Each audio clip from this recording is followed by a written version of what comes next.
खेडावासियांचे गेल्या 6 ते 7 दिवसापासून या ठिकाणी शिवतीर्थ मैदान येथे आमरण उपोषण सुरू आहे, मात्र अद्यापही तिढा सुटला नाही. हतनूर धरणामुळे 27 वर्षापूर्वी जे 9 गावं अफेक्टेड होत होते, ज्यांचं विस्थापन करणं आणि पुनर्वसन करणं, ज्यांचं विस्थापन झालं होतं आणि पुनर्वसन करणं गरजेचं होतं, त्या गावांपैकी धुरखेडा एक गाव आहे. 27 वर्षापूर्वी प्रकल्प झाला, पण 35 कुटुंबांचं अद्यापही तिथे पुनर्वसन झालेलं नाही. जमीन भूसंपादित करतो म्हणून आणि त्याच्यानंतर त्या जमिनीचा भूसंपादनाच्या इथे तुमचं पुनर्वसन करतो असं वेळोवेळी आश्वासन दिलं गेलं, पण दुर्दैवानं अजूनही त्याचं भूसंपादन झालं नाही. महाराष्ट्र सरकार आणि केंद्र सरकारचा पुनर्वसनाच्या संदर्भातला स्पष्ट कायदा आहे. 1977च्या आधीचे जेवढेही धरणं आहेत त्यांच्या प्रकल्पग्रस्तांना न्याय देणं हे बंधनकारक आहे आणि म्हणून तात्काळ शेतकऱ्यांना योग्य तो 5 पट मोबदला देऊन त्यांची जमीन घेऊन, कारण ते भूमिहीन होत नाही आहेत, त्यांच्याकडे भरपूर जमीन आहे, ती जमीन घेऊन यांचं तिथे पुनर्वसन केलं पाहिजे.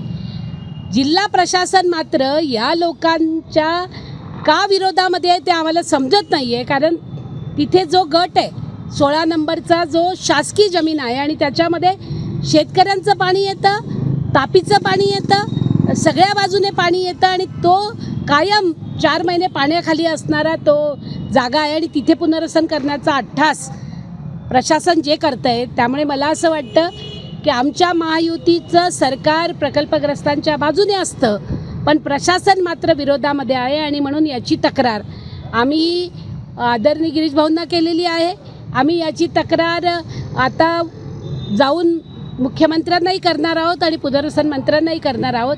पण आम्ही धुरखेड्याच्या प्रकल्पग्रस्तांच्या सोबत आहोत.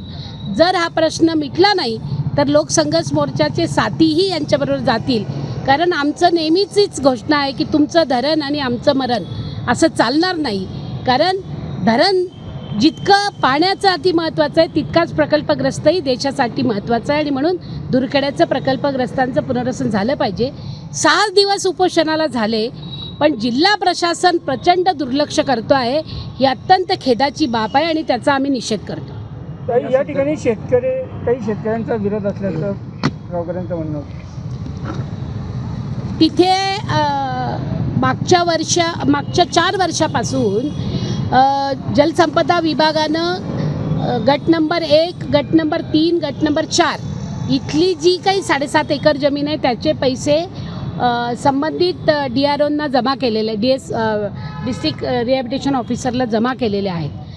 त्यामुळे विरोध तर करणार ज्याची जमीन जाते त्याची, पण ते भूमिहीन होत नाही आहेत, त्यांच्याकडे पर्याप्त जमीन आहे आणि आमची मागणी आहे पुनर्वसनाच्या कायद्याप्रमाणे आत्ता असणाऱ्या रेडी रेकनरच्या 5 पट दर किंवा बाजारभाव जो काही असेल त्याच्या 5 पट दर त्यांना दिला गेला पाहिजे, त्यांना चांगली किंमत दिली गेली पाहिजे आणि ते भूमिहीनही होत नाहीत म्हणून त्यांचा विरोध.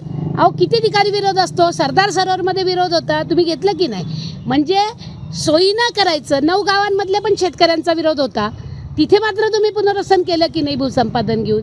मग ह्याच एका गावामध्ये कशासाठी राजकारण आणतायत? आणि प्रशासनाने तर अजिबात राजकारण आणू नये, तो त्यांचा धंदा नाही. त्यांनी प्रशासनाने प्रशासकीय पद्धतीनंच फक्त कार्यवाही केली पाहिजे, त्यांनी राजकारणाचा बळी ठरू नये.